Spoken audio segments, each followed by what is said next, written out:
Racism. It's pretty much what dominates everything right now, sadly. Politics, education, crime, the job market, social media, cable news, the housing market, local economies, everything. And we thought it was something we put in the rearview mirror in the last century. Well, clearly we did not. We know what the definition of racism is. It's prejudice or discrimination against people of a different race. A racist person believes that his or her race is superior and that other races are inferior. But how racist is America really? We may never really know. While most people won't admit to being racist, lots of people are closeted racists, where they hold views they don't necessarily express, or at least express outside of their own home. And that's why polling isn't the best way to measure racist views. People aren't going to just admit to a stranger that they're racist. Come on now. Researchers have determined the best way to measure racism is by looking at people's anonymous behavior. There have been several recent studies which looked at how people might view others from a different race. Two particular studies have received the most media attention. One measured the use of racist language on social media, and another analyzed racist breadcrumbs in people's Google queries. We're going to use both of those studies and merge their results to make a very good assumption as to where the pockets of racism are the strongest in America today. And while there are clearly a lot of racist people in the states we're going to talk about, most people in these states do not hold racist views.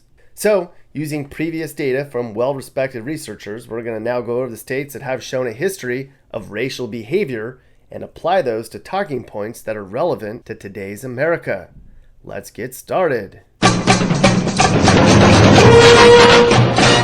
We're going to begin our look at which states have shown the most racist tendencies in the Deep South, here in the state of Mississippi.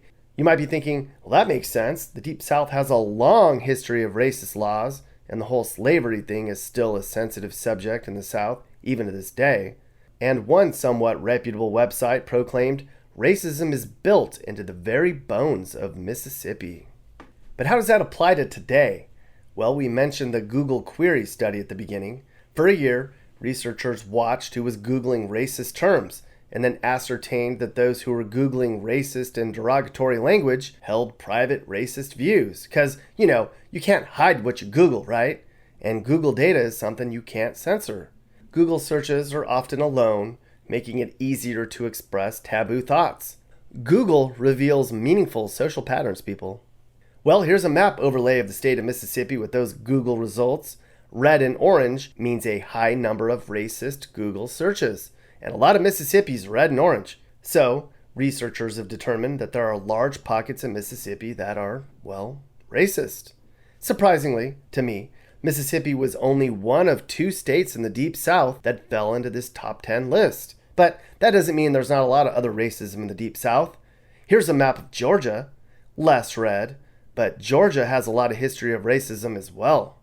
Here's an example. People in Atlanta know what MARTA stands for. It's the Metropolitan Atlanta Rapid Transit Authority, right? But for a while, the Google featured snippet for what does MARTA stand for returned, moving Africans rapidly through Atlanta. It was a racially charged joke that was used so often in the Atlanta area that Google used it itself for its own search results. And the Twitter study I referenced earlier showed that Atlanta had the second most anti-black tweets of all large U.S. cities. So there's a lot of racism in Georgia too. Now, this might be a good time to talk about these new voting laws. The laws that some people feel suppress voting for minorities. A lot of people call these new voting laws racist because they make it harder for people to vote. Georgia was the first state to change its voting laws. Newsweek magazine called them racist, and Joe Biden said they were too. The USA Today, however, countered, saying these new voting laws aren't racist. Laws suppressing black voters were overturned by the Supreme Court in the 1940s. According to the USA Today, there's nothing even vaguely like suppressing black votes in the new Georgia state law. Other states passed similar laws to ensure a more reliable method for determining exactly who's showing up to the polls. The state of Mississippi, though, didn't change its voting laws because they're already very restrictive. Does that mean they're racist? Some say yes and some say no. Now stick around till the end. I'm going to talk to Mississippi residents about racism in that state, as well as other southern U.S. states. But for now, we're going to head to the state of New York. That's right, the state of New York. Now, do you remember that map overlay I showed for Mississippi? Check out the state of New York. A lot of upstate New York has shown a history of racist tendencies on Google, while areas like Syracuse have shown above average racist behavior on Google. Areas in the far eastern and western sides of New York are far above average. This area here is Albany, the state capital. Utica, in the north central part of the state, actually had the highest search volume of all cities measured. Buffalo, over here, also has a lot of racist tendencies on Google, and Buffalo had the 8th most anti-black tweets of all major U.S. cities too. Now, one local Buffalo news station asked residents about the study, pondering the question, is Buffalo racist? One guy said, absolutely. Sometimes you open your eyes in the morning and it seems like 40 years ago. Another Buffalo resident said, in certain areas, racism is taught because that's what their family's used to. Racism is taught. You're not born racist. Now, how does racism play into how the police treat citizens? We've all heard over and over again that the police are racist, right? As an example, there's one study online that examined more than 100,000 police stops in New York City, and they wanted to see if that city's stop and frisk policy was racist or not. The evidence showed that African Americans and Hispanics were stopped twice as often as whites, so the study authors concluded that the NYPD was disproportionately stopping minorities. However, a police officer's hands are tied even more today with the outbreak of riots stemming from incidents between cops and black Americans. Listen to this. Across the nation, the police have been neutered. I was just talking to an officer in Illinois, not Chicago, but Illinois, and they related to me that they're not proactive. If they see somebody doing 20 over 8 years ago, they wouldn't have made a stop, and from there you make a judgment call, officer discretion, or issue a ticket, or go something further. Maybe they're impaired. Who knows why they're doing 20 over? But now officers are not even willing to make that initiation because of all the recourse that is happening, and a lot of it is out of their hands. Maryland's another state which shows racial tendencies online. Remember that Twitter study I mentioned earlier? That study measured racist language on Twitter and then tracked where the racist language came from. Maryland ranked 4th for racial derogatory language on Twitter and ranked 2nd for language that specifically targeted the African American population. And Baltimore, Maryland's biggest city, led the nation for all major cities in terms of the raw number of anti-black tweets during a specific period. Now, the whole Baltimore thing is going to be a very controversial one because a lot of old-time Baltimore residents feel there's been a racist mortgage lending practice in place here for decades now. Is that true? Well, the New York Times claims it is. According to the Times, Baltimore's black population is double that of the white population, but banks made twice as many mortgage loans to whites than they did to African Americans. The Times says the racial makeup of a neighborhood was the predictor of a mortgage loan approval, not a credit score or income. So it's possible that the banks were just stereotyping based on the neighborhoods, and they happen to be minority neighborhoods. They weren't particularly stereotyping against the skin color of individual borrowers. But what do you think? Let us know in the comments below. The state of Michigan ranks high on both studies we used to compile this report. The state ranks 8th in the nation for amount of racially charged language used on Twitter. Michigan also has a lot of red when you look at how many racist Google queries were submitted during the search study. Particular parts of Michigan which have the highest derogatory searches are the state's Upper Peninsula and the Detroit metro area. The Detroit metro area thing goes back a long time. I mean, this place has the highest percentage of black residents of any U.S. city over 100,000 people, so you could expect some strained race relations here. You can also find a bunch of articles about perceived racism in Detroit, which probably only fanned the racial flames even more. This article blames white people for Detroit's bankruptcy because white families fled Detroit and then the city's economy went to shit. Here's another article about housing discrimination and redlining in Detroit. It claims landlords wouldn't rent to African Americans, or if they did, they charged them even more. This article talks about how the race riots in Detroit made racial relations very strained here. It goes on, but clearly, Michigan has a bunch of stuff to deal with when it comes to racial relations. Now we're going to go back down to the South, and we're going to remain in the South for just a little bit. Here we are in Tennessee, which, as you can see on this map, has huge racist tendencies when it comes to private searches online. The only part of the state that's not really shown a history of racist search is in the middle part of the state, in the greater Nashville area. But racism goes way back in the Nashville area too. This was a very segregated city in the mid-1900s. And even today, despite the fact that Nashville is about half white, half not, this is a very separated city when it comes to neighborhoods and churches and restaurants and private schools and a lot of small businesses. Folks just don't mix often here. Does that make them racist? Perhaps not, but Central Tennessee certainly isn't very integrated either. And now it's time to talk about critical race theory, everyone. Yay! So if you don't know what critical race theory is, well, where have you been? It's basically when schools teach young kids that white people have privilege and black people are oppressed. A lot of parents are upset that public schools are separating kids by race. They say it's taken a step backwards for race relations. Well, so far, 5 states have passed a law which says CRT is against the law. One of them is Tennessee. By banning CRT, Tennessee argues that students should not learn things that inherently divide people. So perhaps Tennessee is making progress, huh? What do you think? Right next door is the state of Kentucky, which ranks really high for a number of potentially racist search terms when you look at the map. There really isn't a single part of the whole state that Kentucky hasn't shown even a neutral search history. So if you live in Kentucky, you may not be surprised. Now, the eastern part of Kentucky's shown a tremendous amount of racist beliefs on Google, and that's a trend we're going to see moving forward a lot as we explore more of Appalachia. Many people in Kentucky aren't even casually racist or closeted racist. They're out. This is a good time to bring up another interesting study online. Okay, so some white people will say they're not racist based on the argument that they have a bunch of black friends. However, a study by the Public Religion Research Institute showed that 75% of white Americans have only one black friend, one Asian friend, and one Latino friend on average. Meanwhile, black Americans polled said they have 8 white friends. So, to put that another way, African Americans have 10 times as many black friends as white friends, but white people have 91 times as many white friends as they do black friends. Take away from that what you will, people. Back to the Deep South we go for the last time. Surprisingly, to me, this is the last true southern state we're going to talk about, although the last one is kind of southern. Here we are in Louisiana, which ranked really high on both racist Google search queries as well as racist tweets. In fact, a study which measured 12 million tweets a few years back determined that Louisiana had the most derogatory language of all when it came to anti-black sentiment. In the study, New Orleans had the 3rd most anti-black tweets of all cities, which is really interesting because New Orleans ranks as the 8th blackest city in the nation. Of course, down in the South, there's a lot of black poverty. Researchers from the Google study noted that an increase in racist Google searches is associated with an 8% increase in the mortality rate of black Americans. That's because in racist regions, the black community is pushed into poorer neighborhoods and also given less employment opportunities.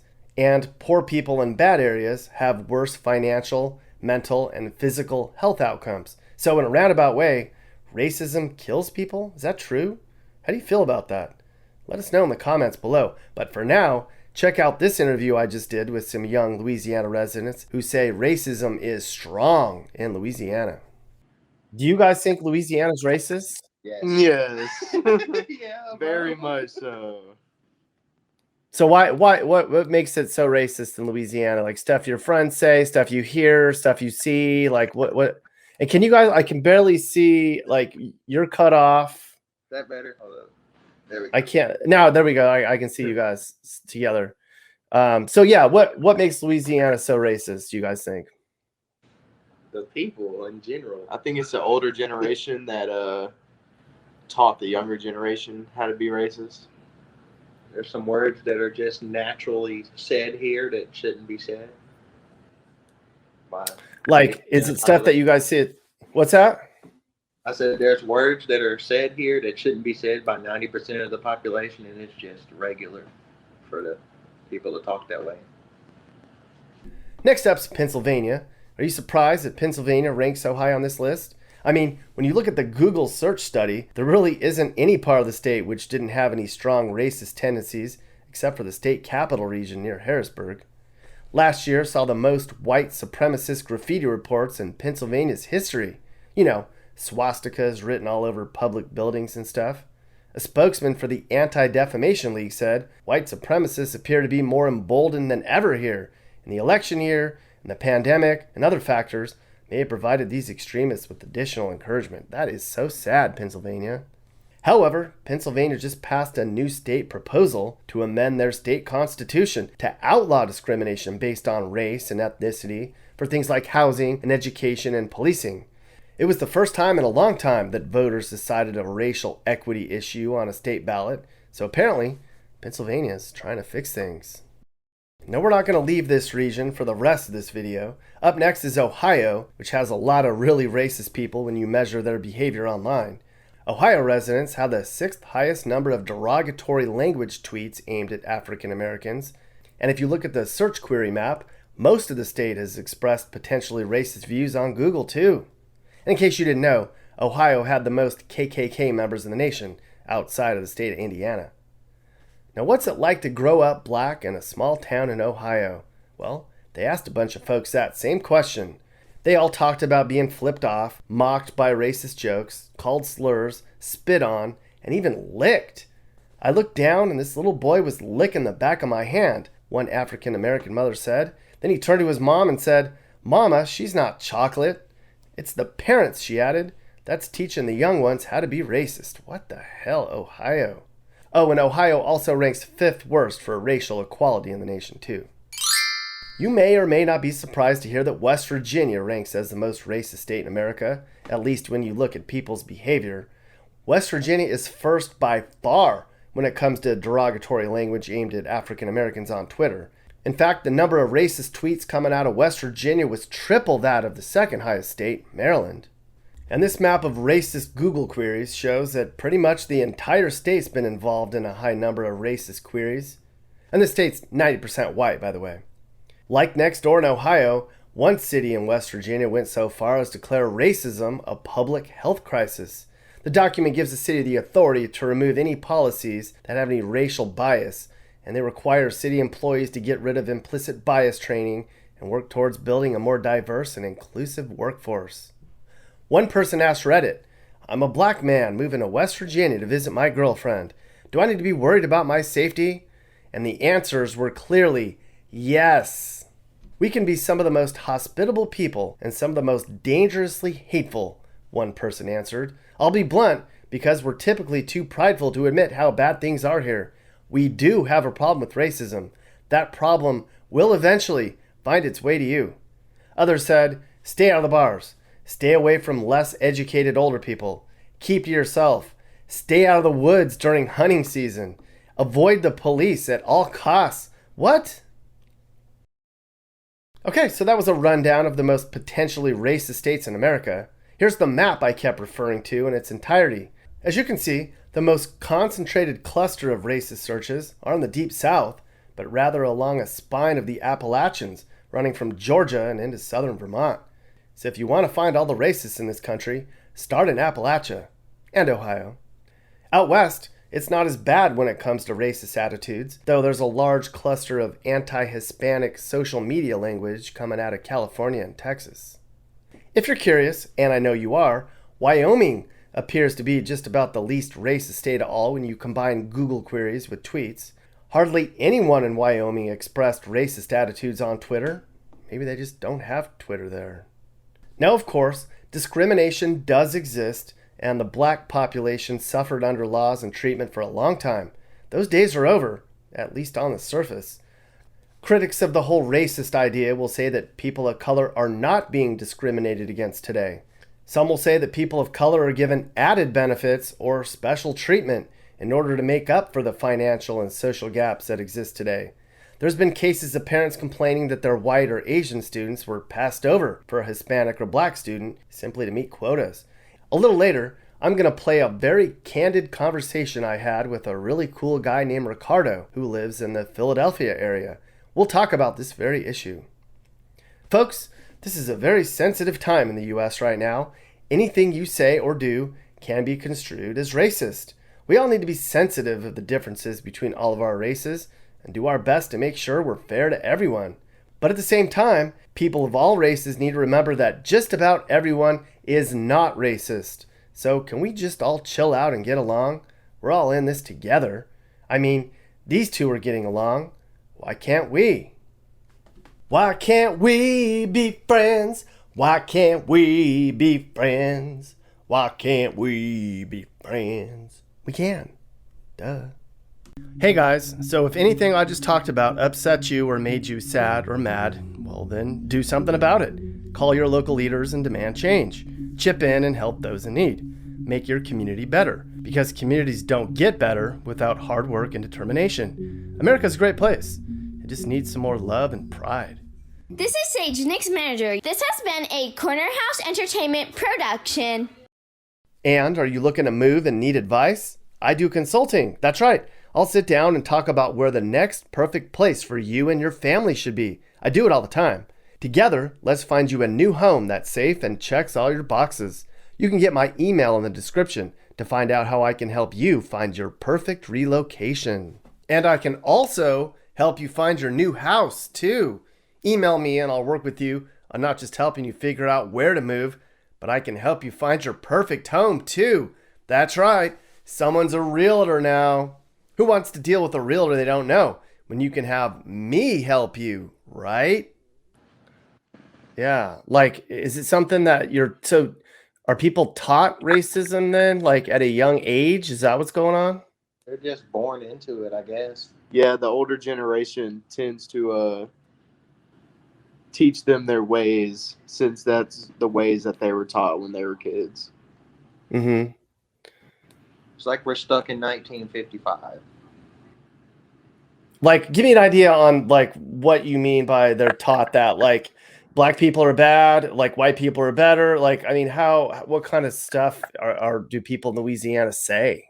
I guess they teach you to be scared of black people, be intimidated by them, And just to not trust them and all types of stuff. Do you guys, when someone says that to you, are you usually like, that makes sense? Or are you like, no, that doesn't make sense? I mean, how do you, when a friend of yours says that to you, how do you respond without alienating yourself from your friends? Well, we condemn all types of racism, so we just don't surround ourselves with people like that. Yeah. But there are a lot of people in our age group and in older age groups, very conservative people that are taught those ways from their elder generations. Mm-hmm. Is it getting better at all, or is it getting worse? Is it the same? Especially after the Black Lives Matter movement. Everybody, I guess, thought that they could say what they want to say and not get in trouble for it. So the filter on these people just came off after that. But overall, though, I think the stereotypes could probably be more applied to Mississippi, your cousin next door. You still got a lot of racists in Alabama. Yeah. It's still there. Yeah. But would you say it's like a closeted racism? Yeah. Yeah. I can say that. A lot of people, I know people that are stark racist that will say, I'm not racist.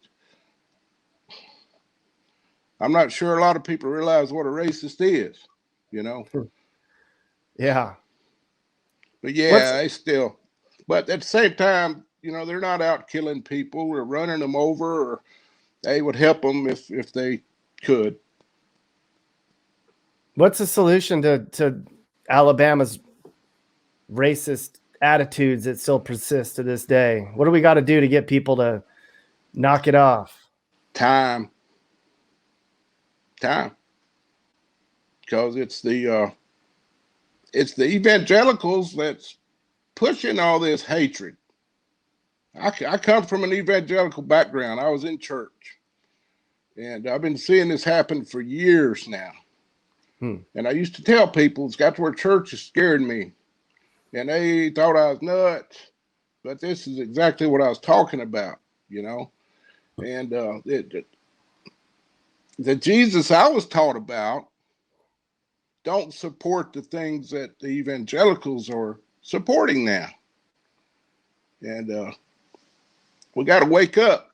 The president of the Southern Baptist Convention, he just took over because the last president was having women, and they fired him. And the new guy got there. This is last year or a year before. And they were having their board meeting. And it was brought up that maybe we should change our name from evangelical because we're really getting a bad rap. And the new president said no. He said, what we need to change is our hearts. Nothing wrong with the name. We got to change our hearts. So time is going to matter. I've seen what it's done over time already. So Alabama and Mississippi's always last, man, and everything. So it's so crazy how in Philly and other areas, you have large African American communities, but nobody owns anything except for a barbershop and a church, and like everything else is owned by other people, and that's one thing that's very frustrating. So I would give them opportunities to own their own businesses, because everyone that I know there, especially the male population, they want to be entrepreneurs. They're tired of working for other people, and they're tired of seeing other people that come into the community take over their community as far as financially, and then do nothing to help them in return. So yeah, no, I get you. So this is just a question like I don't know the answer to, so I'm asking just naively.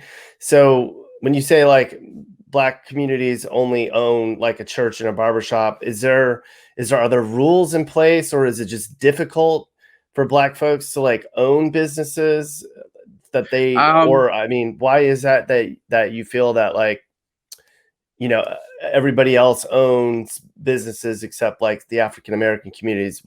Why is that, you think? I really don't know, because I would say because I know historically the African American community has been denied bank loans and things like that, and they've been discriminated against with regard to getting loans and grants and things of that nature. And I know that I don't live in Philly. I live in Reading right now, which is, I heard you talk about Reading before too. And my church was trying to open up some sort of daycare center in the city of Reading, and they were given the hardest time trying to open up a bit like this daycare center. But meanwhile, you'll have a lot of bodegas in the area that are drug fronts. I grew up in Reading, which is an hour from Philly, and this happens all over, at least the Northeast. Where I grew up, going to a bodega, and the food was always expired, the gum was always stale, and everyone used to get their drugs from there. And why do the people that I know that are trying to open up a business that are African American have to go through all these hoops and hurdles to try and fit all these regulations, which I agree with, but you don't hold everyone else to that same standard, and it's just a bunch of other things. I mean, I don't know, the United States, they treat and I don't think it's just Black Americans, it's just Americans in general that have been here, like, they don't give a lot of people that have been here as many opportunities as newcomers. And I think there's a lot to that. Maybe there's something that the United States may have done to the country. There are other countries that the people are coming from that they're paying them back, or maybe the people are self-selected when they come over here as far as immigrants and things like that. But the Native population here is just kind of forgotten about, especially the Native Black American population. So I don't know why exactly that is, but it seems to have been that way since I've been alive. Mm-hmm. So yeah, so you still feel there's discriminatory practices going on with banks and the way the rules are written, even to this day, is what you're saying. Yeah. Because I mean, I hear like, I hear you hear the opposite sometimes from people that are like, folks of color get like the benefit of the doubt. They get pushed forward in schools. They get like opportunities for scholarships. There's Hmm. loans set aside just for people of color. But like you're saying that like that doesn't always apply across the board. Like you're not No, seeing that where you're at. no. I'm Yeah. not seeing that for non-immigrant Black Americans. You know what I mean? Like you could there are benefits for people that are that I've seen to open up businesses and things like that for people that are foreign Black Americans. But if you're a native Black American and you've been here for generations, the opportunities for you to progress are very, very limited as far as if you want to use the government. And so people have kind of given up on that, Hmm. unfortunately. Yeah. Do you feel like Joe Biden's administration is going to change that, or any administration is going to change that? Like, do you see any political inroads to from what you're seeing or hearing? Is there hope that stuff's going to change, or how will that change? I think that the change is going to have to happen from the ground up. It's going to have to come from the people. The people are going to have to organize in some kind of way and and fight for what they want, because we're not I don't think we're going to get anything from Joe Biden, Donald Trump, any president or anybody that's already at the top that is designated to be our so-called leaders. um I mean, we've seen things stay the same for the past at least 50 years, you know. um Ever since I don't know. I'd say after the civil rights movement and things like that, things have kind of stayed stagnant and gone down, you know, and nobody has really been committed to really changing anything. They just kind of want to maintain this status quo, and it's just kind of getting everybody is hurting because of it, you know. So no, I don't think that any political leader is gonna. I think we should still be involved, and we still have to let our voices be heard and known and things like that. But the real change is going to happen from, you know, the native, from the population itself, understanding its history and understanding how things work, and fighting for change. Hmm. And like I don't really understand like the BLM movement from except for what I see on TV and what you hear people talk about. I don't know anybody that's involved in that, but is that part of the change that you say needs to happen? Is that part of the movement? Is BLM itself? Are they trying to do some of the things that you're talking about? Mm, I don't think BLM is. There are other organizations out there that are, but I don't necessarily trust BLM. One controversial group that I've been following is called the American Descendants of Slavery Movement, which is the ADOS movement led by Yvette Carnell and Antonio Moore. And they're on YouTube, and they talk about like giving reparations to Native Black Americans in the United States. Um, and I think that once, you know, I agree with that. Like at first I didn't at first, but they laid out like the everything that, you know, the population have. I'm a Native Black American. I don't, even though my name is Ricardo. I'm not an immigrant like a lot of people seem to think that I am. But given everything that they've laid out, I can definitely see why one aspect to changing the way things are in America right now is to give the descendants of American slavery reparations for, you know, the work that they've done to build this country, you know. but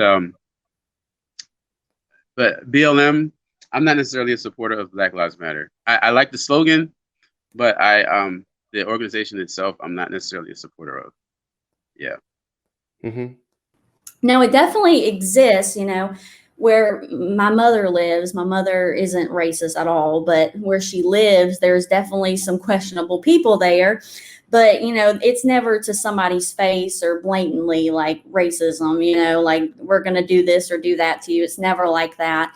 But there's definitely still people here that have those feelings, but it's not as bad as what people would think. I mean, you have to really dig to find those people. I'm telling you, you have to dig. So Yeah. Is it more, would you say it's more segregated than racist then, in a sense that you've got the black folks at church and then you've got the white folks at their church, you've got the predominantly black parts of town, the white parts of town. They don't really hang out, I guess. That's just sort of what I've heard, is that there's not a racist in your face kind of thing still going on, but there's this undercurrent that still exists where people kind of just deal with there's a history there that happened. It's still lingering, but it's not in your face as much, but people definitely don't really intermingle as much as they would in other states. Do you see that? well, I think it all depends on your personal experience and how you grew up. Because me personally, I grew up on a farm doing, what most white people probably do back in the day. And then when my mom and my dad were building their house and stuff, we stayed in the ghetto in Nicholson, which is outside of Picayune. We stayed in a trailer park. I went to Southside Elementary School right across from Section 8. And I loved it, and I wouldn't have it any other way. Because the thing is it's a little bit, I mean, we do have like White's funeral home. We have Brown's funeral home. We have, do have black churches and, white churches and things like that. But I don't think there's any animosity behind it, because, when I was growing up, I wasn't treated any type of way when I did go to Section 8, or when I did go to Southside Elementary School, or when I'd go to Martin Luther King Drive or something like that, and to have a few blunts with some of my friends. There was no I can't talk, animosity or anything like that. So I guess it's just how you grow up and how you perceive different things. But I can see how people would think that, because we do have like certain things like a funeral home or a church that is separated by their race. But ultimately, a black person is more than welcome to come to a predominantly white church. Like, I can walk into one and it'd be no problem. Yeah, no, I didn't mean that it was the laws or the culture was like, you guys can't hang out. I just meant like they kind of just don't really, it's like oil and water a little bit. They get along and they kind of exist together, but they don't necessarily. Is that accurate? Yeah, a little bit, because you really wouldn't see too many white people going into a black church, or too many white people going to a black people funeral home, and vice versa. And I don't know if that is because there is some kind of, I don't really know. I've never seen that before, because I've never been to a black church, nor have I been to a black funeral home. And that's not personally because, I have nothing against, because I don't want to mix it. I guess it's just how we're raised down here. Like, they have what they have, we have what we have. I mean, I don't know. I have no idea. I don't know how to answer that correctly, I guess. Yeah.